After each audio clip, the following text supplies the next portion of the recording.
Good evening and welcome to the Hamilton Report. Today is May 2nd, 2022.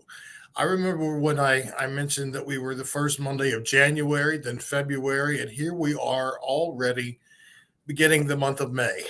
That means that we are just really barreling toward primaries here in Oklahoma. As a matter of fact, we don't have too many days before we launch into primaries, and there is so much happening.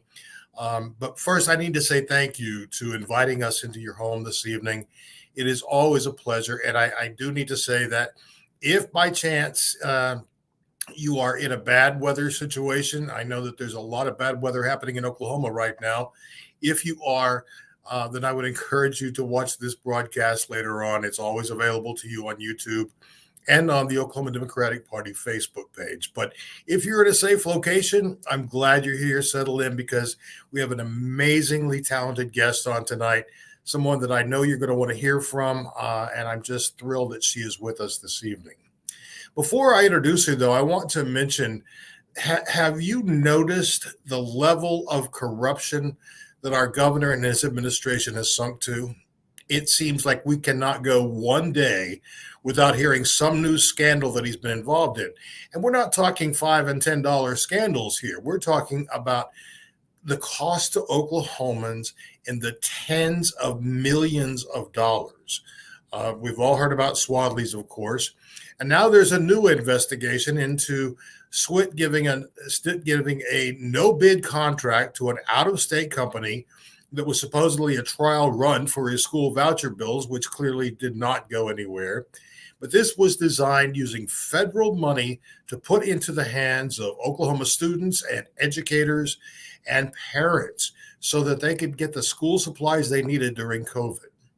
Sadly, there was no oversight on this, including that was asked for by the vendor. That means that hundreds of big screen TVs were purchased, home washers and dryers, vacuum cleaners, tools, and even 3D printers. The list goes on. And if you're wondering why you did not get your money as a part of this process, I would encourage you to call the governor and ask him just that. Not to mention the millions of dollars that we turned back to Washington because he said, we don't need it here. Clearly we did. So the list goes on and on. I'm not going to spend any more time on that this evening, except to say that our chair goes live every day at 4:15 on Facebook and YouTube. It's the ODP Chair's daily live update. This week, she is going to be exposing in some very graphic ways all of the scandals that this administration has had in all of the ways that Oklahomans, especially our children, have been cheated because of his ego and his lack of oversight and generally his lack of caring for Oklahomans. This is Teacher Appreciation Week, and for all of the teachers in our audience, I want to express my humble gratitude for all that you do every day to make life better in Oklahoma. It's a seemingly thankless job, but I'll tell you, the results are showing because more kids are taking STEM classes. Our kids are happy to be in school. And that's all because we have some great, very dedicated teachers. Speaking of which, we will be talking with one of those this evening as my special guest. Before I introduce her, though, we're going to hear a quick word from our sponsor. And as always, we are terrifically thankful for our sponsors. This week is BCS Detailing.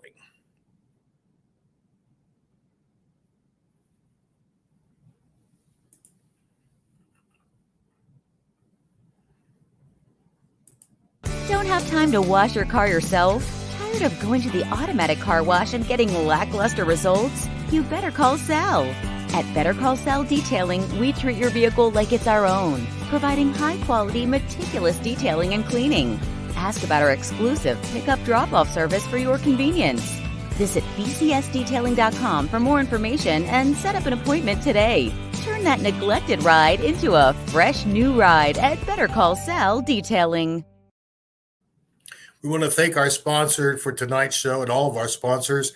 And we definitely need your support. And this is one way not just to get your message out to loyal Democrats, but also to help fund this existing program And we do need your support because it's not inexpensive to do this broadcast every Monday night and our chairs program every day during the week. So if you would like to sponsor this program or the Shares Daily Live, reach out to us by sending a quick email to info@okdemocrats.org.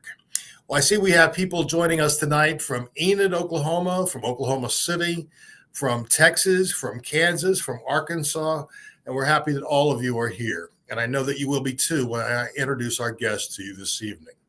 She was the Teacher of the Year in Oklahoma in 2020. And that's not something where they just give you a box of chocolates and send you on your way. It comes with a lot of responsibility in lifting up education and educators in our state. I'm very, very happy to say that not only was she the Teacher of the Year then, she is now our candidate to run for Superintendent of Public Education here in Oklahoma. Please welcome to the Hamilton Report, Jena Nelson. Jena, good evening. Good evening. Thank you so much for having me tonight. Well, I am thrilled that you could. And I do know that it's a sacrifice because right now you could be making calls to donors. You could be working with your volunteers. And so I truly appreciate the time that you've given us this evening. I'm looking at all of the supporters that are chiming in and joining us tonight, and that's exciting to me. We've got people from Hulbert, Oklahoma, another one from Enid. So it's great to see people. And I know that you have been out talking to folks in this campaign cycle. But before we get to that, I'd like for our audience to know a little more, not about Jena the candidate, but Jena the person. Tell us a little bit about yourself.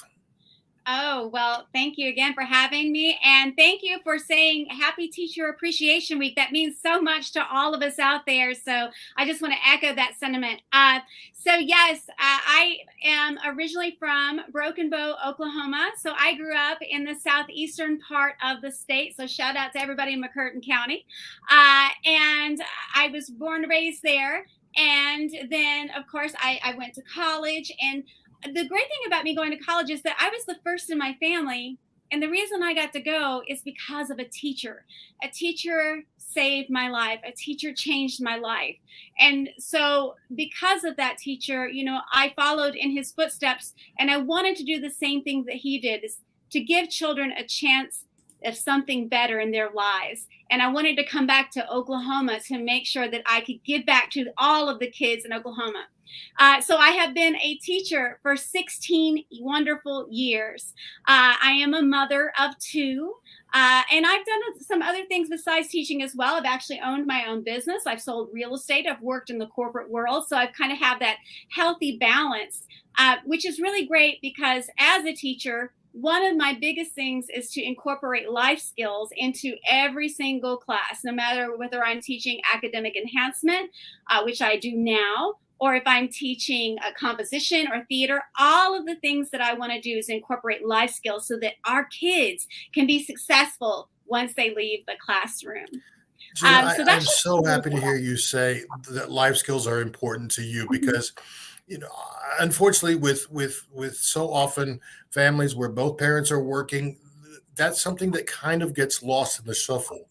But if it can be incorporated into every class every day, that's really wonderful. You said that you became a teacher because of a teacher. You went to school because of a teacher.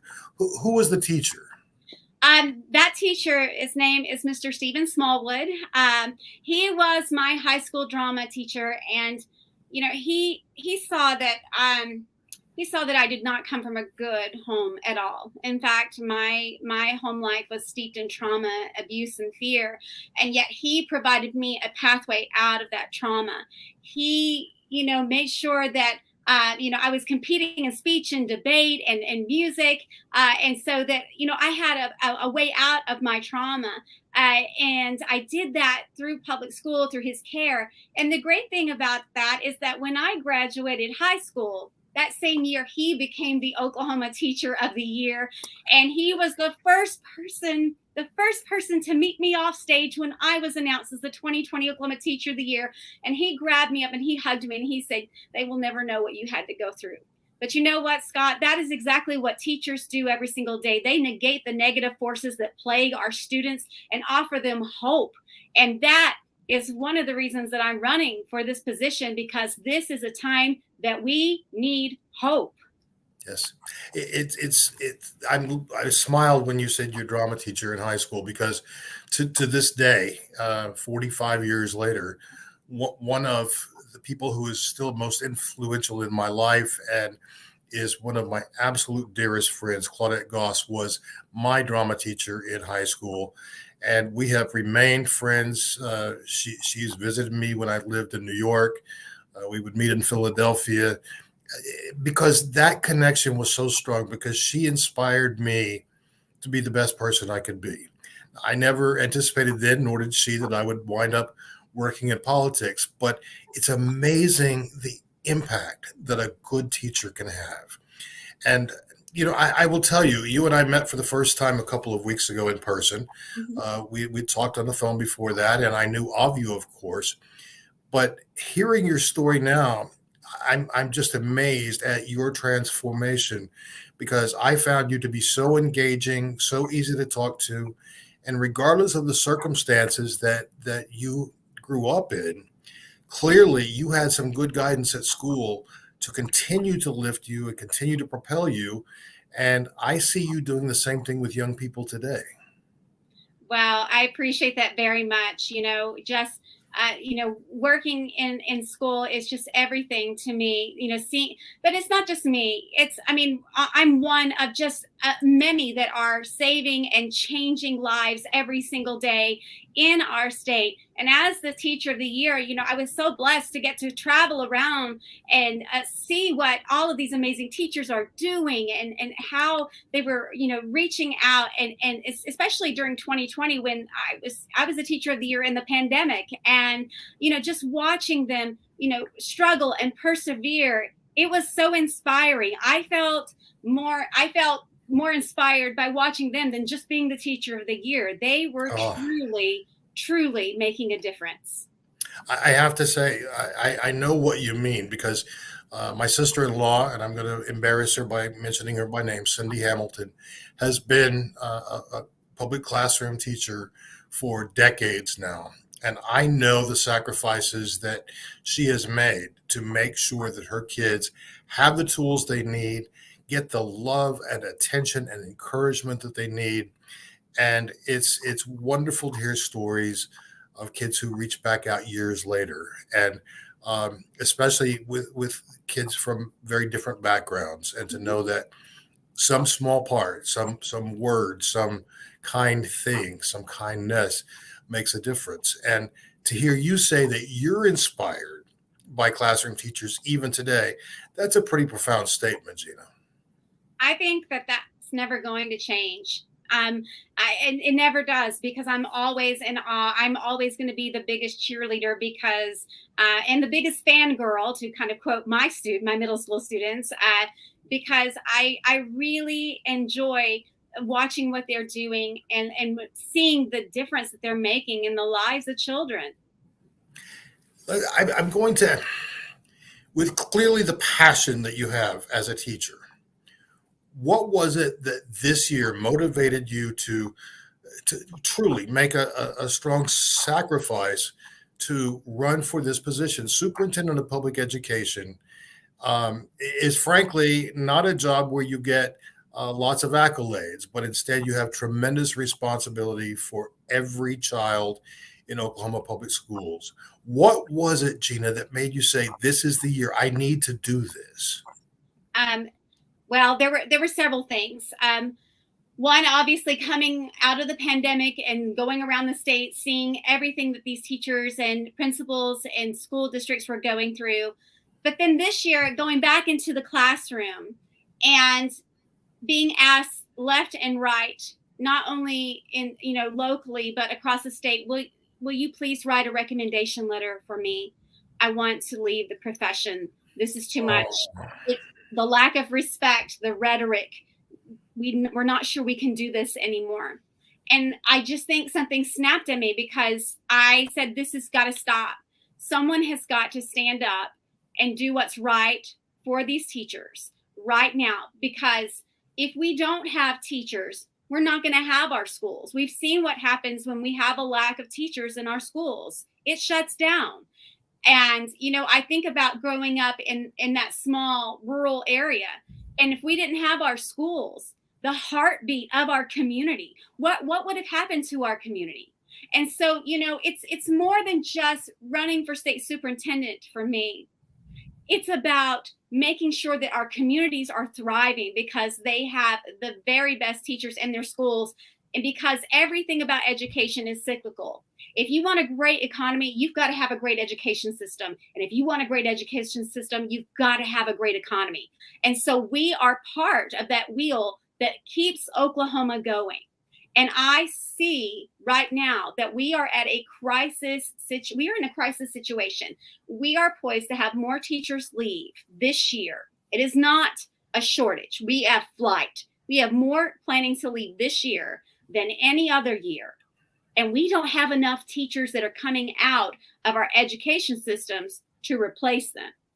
And so we need someone who understands the issues that educators are facing. We need someone who understands what parents are facing as well, and how to bring everyone together.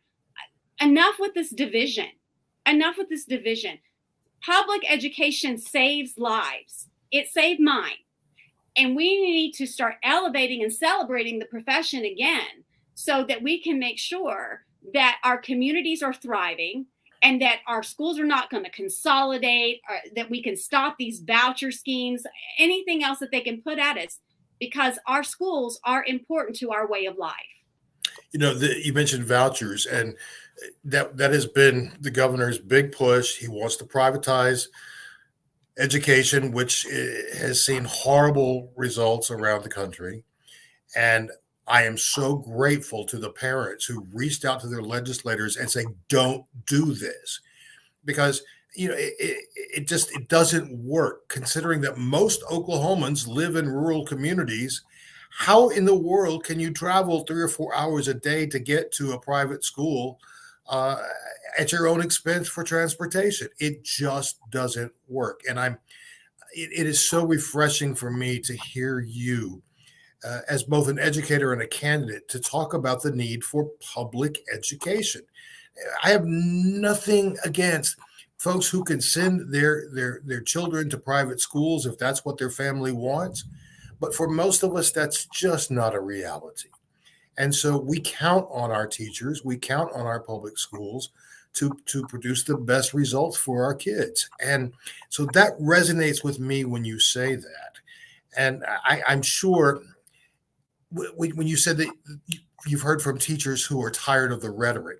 Well, I frankly was incensed when the governor this year rolled out his plan to start paying $100,000 to teachers. You and I both know that would be given to a handful of people, if ever, in this state.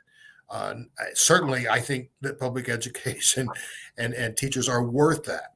But that was just an impossible lie to throw out there, and it sure didn't gain him much support. And I'm grateful for that, because people are smarter than he gives them credit for. And your opponent has been right there in the middle of all this voucher business. And let's just call it for what it is. He's a bureaucrat. He has never run for office. He is a bureaucrat appointed by the governor. And so you are kind of doing this David and Goliath thing right here, because you're saying, look, I'm a mom, but I've got to do this not just for my family, but for your family too. How old are your children, Jena? Oh, I have a son who is a senior. He'll be graduating in a few weeks. And then I have a 12-year-old daughter. And so, I have young children that I've raised here in Oklahoma for the most part. And I want to make sure that they graduate from Oklahoma public schools. And yes, it's very personal for me as well, because when I look at our state, we have over 700,000 public school children. We have over 700,000. And did you know that over 300,000 of them fall below the poverty line?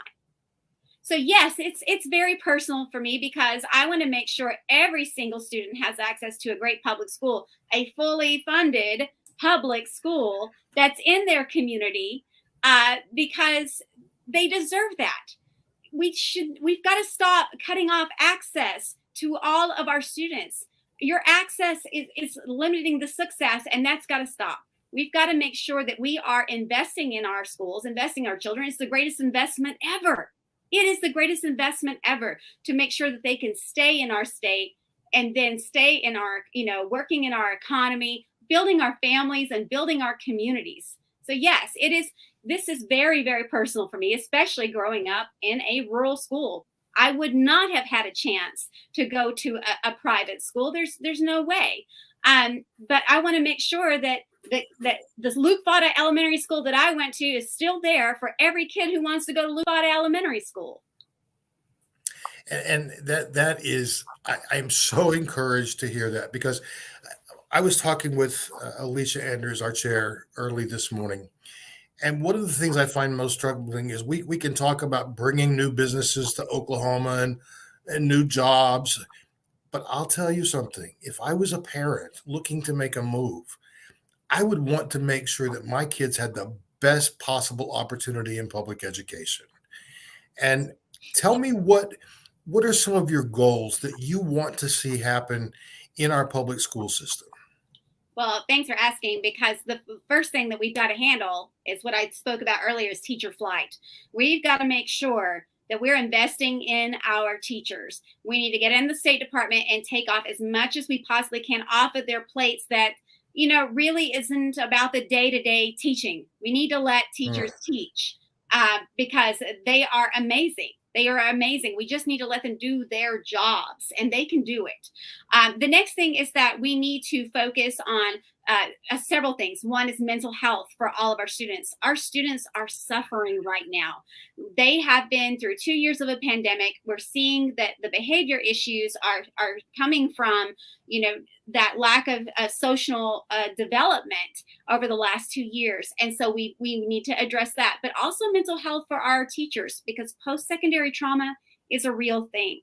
We also need to address making sure that all of our food that we're serving in our cafeterias and our breakfast areas are healthy, because the majority of our children, as I talked about being below poverty, the meals that they get are from the school. We want to make sure that they are nutritious, and that so that they can get through their day and be strong and healthy. We know all of that correlation. And we also want to make sure that public funds stay in public schools. Yes, ma'am. Very, very important things to me. But also then making sure that we are incorporating more of those life skills into our curriculum.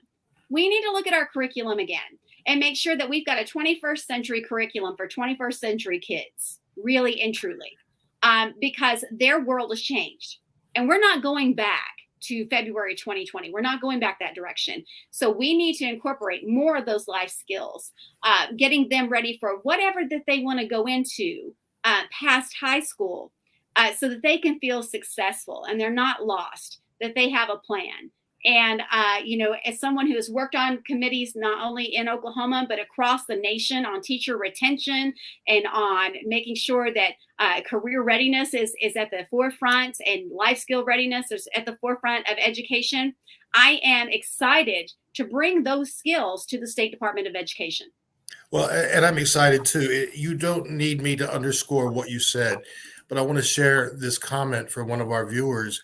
She says, I cannot teach effectively because of the spectrum of mental health needs inside of my classroom, myself included. And I appreciate her candor there, because that's the truth that is realized by so many of our teachers.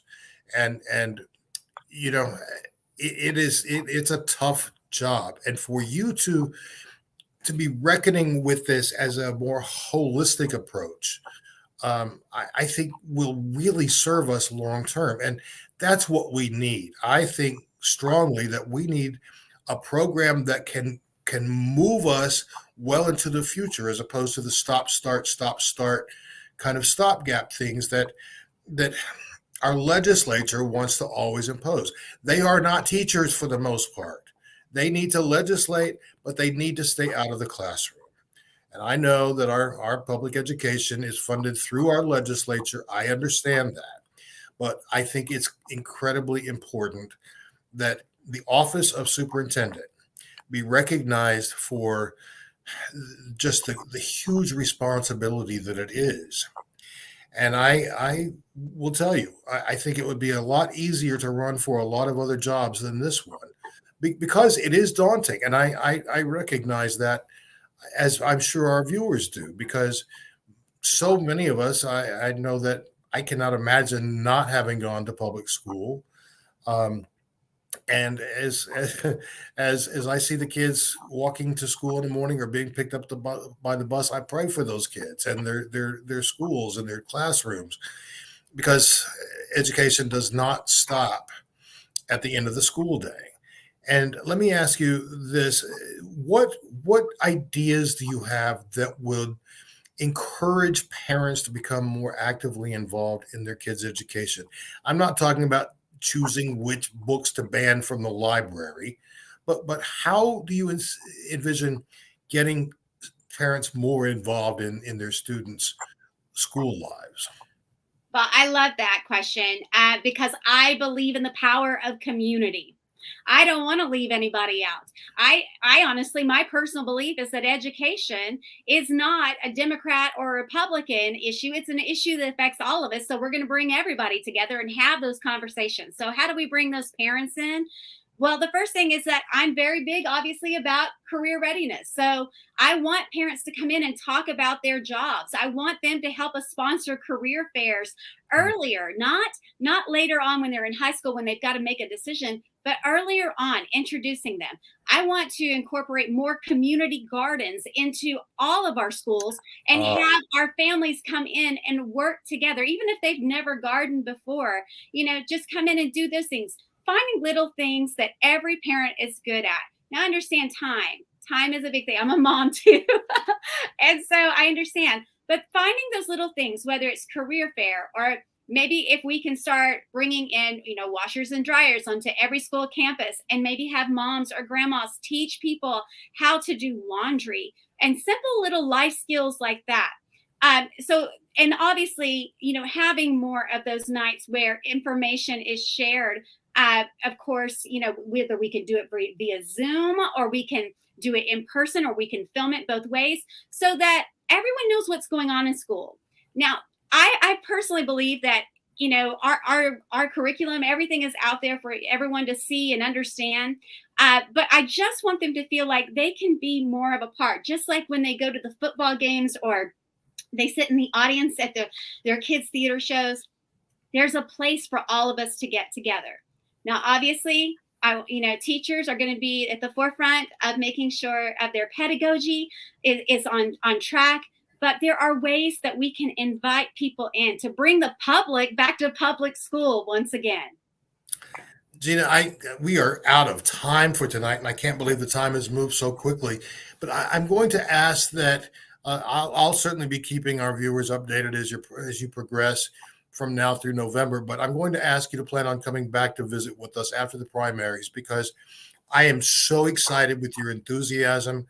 And I believe that not only are you a great candidate, you will be a superb superintendent that works for all children, all families. So thank you so much for being with us tonight.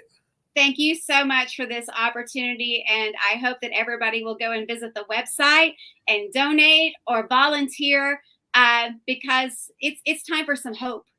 Yes, it is. Thanks again. And we'll talk real soon, Jena. Thank you. Jena Nelson, running for Superintendent of Public Education here in Oklahoma. And as she said, there are many ways to get involved. If you can afford to help support her campaign, I ask that you will do so. But there are other things as well, like knocking on doors or picking up the phone and calling people to remind them to vote and let them know about Jena and the ideas that she has that I promise will have benefits to Oklahomans long after many of us are gone. Well, speaking of gone, we are completely out of time tonight. Thank you so much for being with us on this edition of our program. And I ask that you will consider please sharing this broadcast on your social media, because the more people that are informed about our candidates and about what the Democratic Party stands for here, the stronger our communities, the stronger our state will become. So on behalf of us, all of us here at the Oklahoma Democratic Party and the Hamilton Report, I'm Scott J. Hamilton, thanking you for joining us. Take good care of yourself, stay weather aware, and I'll see you next week right here. Have a good evening.